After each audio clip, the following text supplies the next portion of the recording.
Shalom keluarga Allah yang diberkati Tuhan.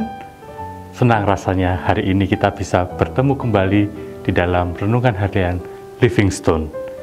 Marilah kita renungkan firman Tuhan pada hari ini dengan judul Melayani sesuai kasih karunia Allah yang diambil dari 1 Petrus 4 ayat yang ke-10.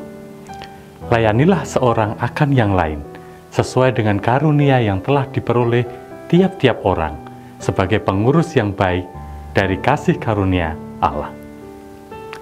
Melayani tidak sekedar melayani tanpa arah dan tujuan. Melayani bukan pula dengan motif untuk kepentingan diri sendiri, seperti pencitraan dan mendapat keuntungan pribadi semata. Dalam nas kita hari ini tertulis bahwa melayani perlu sesuai dengan karunia yang telah diperoleh tiap-tiap orang. Di ayat selanjutnya, yaitu dalam 1 Petrus 4 ayat 11a, dijabarkan, jika ada orang yang berbicara, baiklah ia berbicara sebagai orang yang menyampaikan firman Allah. Jika ada orang yang melayani, baiklah ia melakukannya dengan kekuatan yang dianugerahkan Allah, supaya Allah dimuliakan dalam segala sesuatu karena Yesus Kristus. Saudara juga bisa melihat dalam Roma 12 ayat yang ke-7. Bagaimanakah kita dapat mengetahui karunia kita masing-masing yang dapat digunakan untuk melayani Tuhan dan sesama kita? Jika seseorang berkomitmen untuk menjadi lebih dewasa, ia perlu berefleksi. Apa talenta atau karunia atau bakatku?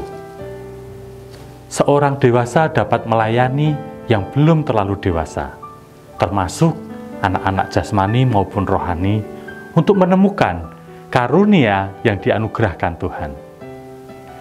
Apapun dan berapapun talenta seseorang, misalnya bermain musik, menari, membuat dekorasi yang menarik, mengajar, bernubuat, dan lain sebagainya, perlu diurus baik-baik.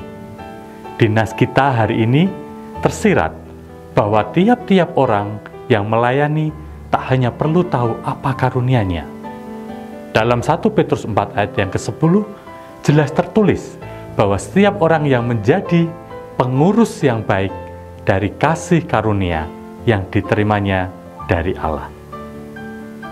Pertanyaan berikutnya adalah, bagaimanakah kita mengurus dengan baik kasih karunia kita? Pertama, jangan sampai kita menyepelekan kasih karunia keselamatan sejak kita menerima Yesus sebagai Tuhan kita. Yang kedua, karunia harus terus diasah dan dikembangkan dalam pelayanan baik di rumah, di tempat kerja, gereja, dan masyarakat. Dan yang ketiga, Bapak Gembala, Pendeta Dr. Gideon Rusli pernah mengingatkan supaya kita menjaga karakter. Karunia hebat tanpa karakter yang terjaga hanya membuat seseorang menjadi cibiran atau batu sandungan. Kiranya kita menjadi rekan sekerja Allah dalam merawat dan menumbuh kembangkan kasih karunia Allah, sehingga kita makin berbuah-buah dalam pelayanan kita kepada Tuhan Yesus Kristus dan sesama. Jika keluarga Allah semuanya merasa terberkati dengan renungan hari ini, Anda bisa like, komen, subscribe, dan share renungan harian ini agar menjadi berkat bagi banyak orang.